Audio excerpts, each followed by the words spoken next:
Ene mi konto identivisi konton société nationale le prepo miton le mikodo me pimpon o watime miton e kon mi wa ba watime gbeton mi na dokodo o mo be to miton si ogogo o mi no so di ro mi na zi demenu miton le be domen bo demen yo chon le na yasiko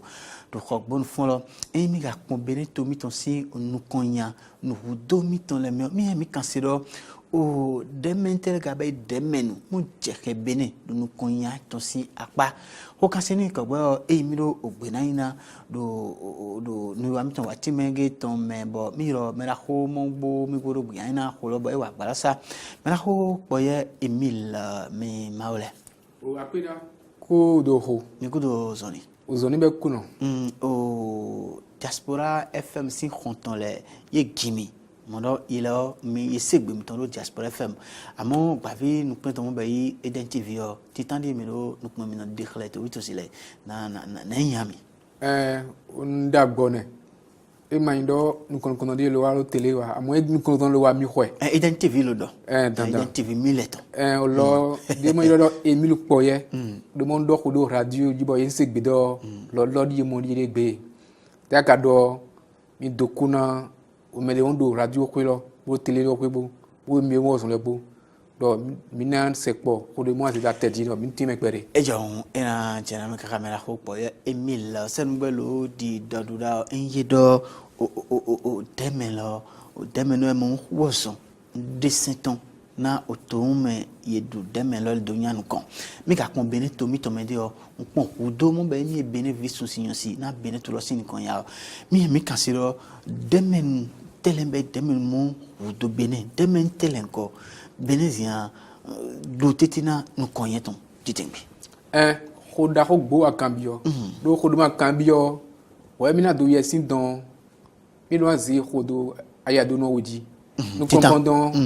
des menus ndelo des menus o zonde be des menus ton ndo mi mon kunje ngle go etenge mio mi gi e me de mondo mi me gan wo zongen ni ko gbere nous comprendons des menus gbetone do gbetole me do togun me do commune me do département me yenze bona be ofodo te e me de wonze le ton na do do nous paye ton mi do gbe docteur vito si le ton to tene do demele san ça mais e ga yan fon lo ozonte be ozonta ngbodo na wa ile na de o senton abraham to le mese male o to gbayin ganji e to mi de na do to ndo ti to di o bo emele pepo ndo gi nde moyin nde muna wele yo ile na pon ndo nse sen lo bo che pa nwa do gbedeji donc de tenge me o de menu e ma do na ye me po nde gba mi no do mi do o demele si o son yu ametio yele be me de o semu dokodo to li kulu posinu pa yele ze sen ni ko gbele dandan bo ilo be me de bo nu kun itono no e check passion son yu waji ino e check pa lo e do nde wa bon lo ma khodo si wa e wa ni yavodo o contrôle gouvernemental ko lo ni ay et donner millénaire action gouvernementale contrôle des actions du gouvernement ma c'est bolo gandiam abi nous il na no de nous kun do pondement gouvernement do zo wado et yeso ma so gbe wa e ka ko bio ils ont yo ministre de l'État wa assemblée wa tinu me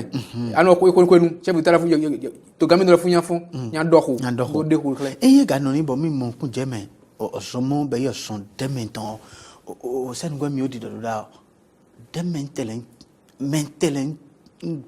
hay waso ni ko gbanan kon ya beneton awon deux ya do ko ogo owodio de tenge ko ngelo ye don mi an ko le di mi imde mo mi geme de demino yin ngi zonde mo na wa o e bi abi kan lo otomi ton dede yo ye mi je do nde mon to non bo to gan kerekun do hen to e ma mi olegbe nde mon to non bo to gan sisi jere soglo do hen to e ma do ni egbe nde mon to non bo ya iboni sisi jere to gan mi do hen to e ma do ni egbe do dede yo o to mi ton e do nu konya e ka da do yan ko de ji yo e bi do mondo de men le yo ye ni gi do to lo ton ye ni gi nde mon to kla do to lo bon o to mi ton lo nu konya don enye kpondo ko de nya le meon e ka so gbe he se ni so gbe de do de ya donc de yo me de mo mi go se do dale ozon de mo yo wa lo pe ozon le so gbe do olopa dia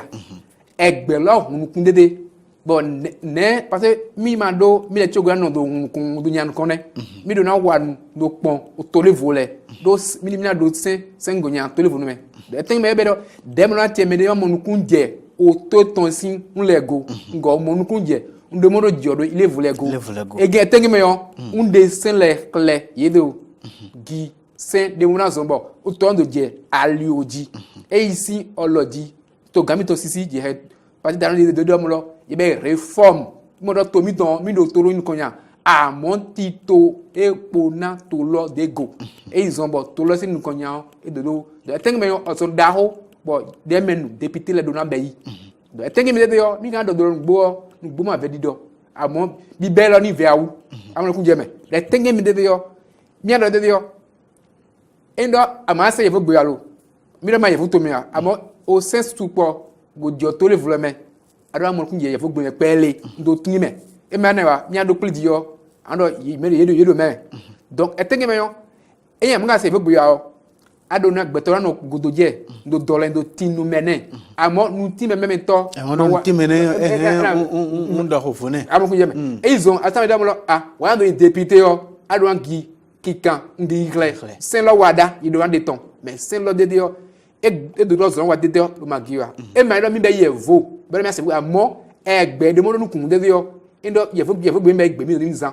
indo abe de me de amon kun je ye fo gbe de ko yo ade zon wa e na ko ego ne pere do ma ga mo lo ye dun gbon mene we genu to wito simo si afo a zero tele ye ma dun mo da ro so ito e na fe wo ne gbe de e go do awe go ala be mede uno din na no don gbe to dogo lo khofu do ase po dio e ma ri cho gendo nu kuna mo je le ble po mene gbe to do apedon e ye kre parti de yo awon me da wo president yo o da parti e do gbe to ro go do ni ma bo nka obi yo do do le ko me e tenyo ye dido na awon ake na ton de e hen o sen de o ma yi o ho ya lu we ho an kha ya ho to bi le mo de gbe no lu de ayi endo yo mo kun je me o ne na ba yi do bo to bi no wa donc e be do an de me nu e ma do mi ayi nya fun yi di passport do ya togo do me lo wa a do na mo nu kun je egbe si a tu vie de mo to vile do dije yin no ni me ne de yo mi na o sesi ko na ko mu de yo e me on biolo ndo ile na du de me nu e do na be me de yo jenu kon e do na gi o toton la mo kun ye toton o rudo toton le me o we go e do na be me de yo e do na se wo ma pele e na mo kun je nu kle pele na gidi kugbe do ino nle na tron fun wa e do na mo kun je me amode ai mi wa do ti do be me de yo e do na be yi e mo ton me abina o khle mu misi akondo khle mu de khle e megeo e nya du deme de lenem ba e go do e ko ma fo ne e na be ye mede o to lo sinu ko nya nveni mbian kuni de tege me o intro ngo mbian kuni yo e he o e mede mu na goloni e ma dem lo e be dem no me de ko na zawa e do na dialio ba e mede mo do kwale amene wale e mu alio zo me do san kwa iton e ga noni po me na ko po ye Emile o e mo do takun se titile do miro mondo jotolo me miro pon e mo takun se titile ndo ile o demen mi pon me kin le do ha be me kin lo e so gbe ko mo do me legele na gboson e me de yi do savon dalina benetolo ndo yan ko ko ba kan de ko da wa kan bio lo magando na ko ge sin de ba do ikole maboton wa yi do wezu hon do nandu ne ikole na ton amon mi po emede mo sin kon ton le ikole ma de ton wa o ye mo do wezu hon lo mle me jan ye do na changbon abina o nugbo ne ma do me de sin kon na yi lo do e wa lo amo mi pon mo lo le do benefit wa mi le sun mi lo le mo mi pon mo ye mo do wezu hon gbe mo kendo i wa sina deme le o be mi mo do me ni ko gbe gbe to mo yun ato ino sin mele ye me po e me do da gbagbo yan go de me amo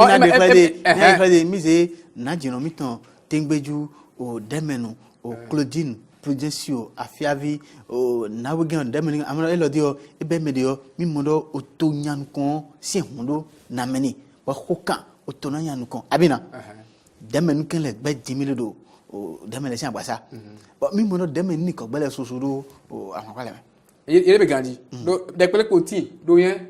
bo yero baramasi ele ma mi do mi ba se fufu ya mo amu de ga bio do bio politique men e yi merci ma nplo ma ngba do mo yi do mo lo ama se fufu ma duwa ina duro wa sonde an do awuton adon ayi demi do tudale baramasi we do medo ma se fufu ne me de le politique be e gbe de te ogbe ndo ko assemblée ayi donc e me duro be politique no de menu on awure mo ando on dit ailleurs c'est quand en haut et mi comme dame non maman mi non je suis yo et radio ko do yayi e wo so support ko ndo de redo mo lo yi want to do ayi donc ali dilema aso wa to woni ma wa foko wa yi ma do yan wa ko tane e ali dilego mera ho ko ye Emile o sesi wona ko miton le bi me de mi mon kun jeme e mon durant du demeno e donado walo de le ngo mon kun je de ene mi ti me ga ti me pone oni wa miton wa ti me gbeton e yan fe fon ko te mi na do de mi no sutakuna na nu wa gela ko da ko azida bume autant de monde mi de do ko lo ma pe na mi de ti me ga dia amondo ko me o mi na gido mo lo demeno mesisine etenda hode ize uze gbejo ni do ni ando e gana do e do ra montona ndo poto sisipo bo gana yiwona medemon ni sedo le montona una do de mele bo undese de mona dolonai bo peton le ndo insise bo tolondo yanu kon do adu de menu an se gbena to vile aga se gbena check gbalo do check gbalo e ama se gbena check gbalo wa ala se gbena to vile na mi le wa donc e do to vile si gbena se o de check gbena se do check gbalo e do check ma se gbeji wa e ma ya amlo fun donc e me be de me de mo se gan ko 3-5 o mo ku je to lo si u do le me on ki sende mo e na ze do ama aga do de me no me do ai chogena no do idua adon adien me do an colonel ino wason olodo olome mera ho poye Emile na chera kamoro ho poro mi si gan tite gbe ba mi jona do apani kan gbe amo ho lo edo mitan ene o mi punto o e ma do na ho gani wa lo mi le sun to vito simodo e mena se lo ayami ton na notene ngiro e ma mi wa do am do mi chakle poge mi kule poge mi pan poge e mi na se ndo mi se demenwa mi kondo chankon demen tegbeju demen mona hokan otomiton do ya nukon demen mona di agbalo safon ya ti kan mi to wito sire ton du de seton semona zombo mi yan kon demen ni ko gbere e mi na chan homo me da po edo e sin sesin fona ena chena mi kaka mi na se egbe ton do ni ma do mi funga ja san kule wo ma do mi de le sin pon ngo do mi de sin gbedo identify mi da po e mi ena chena mi kaka kuyo o mi kudo ho ena mi ko mi do kudo e mi mo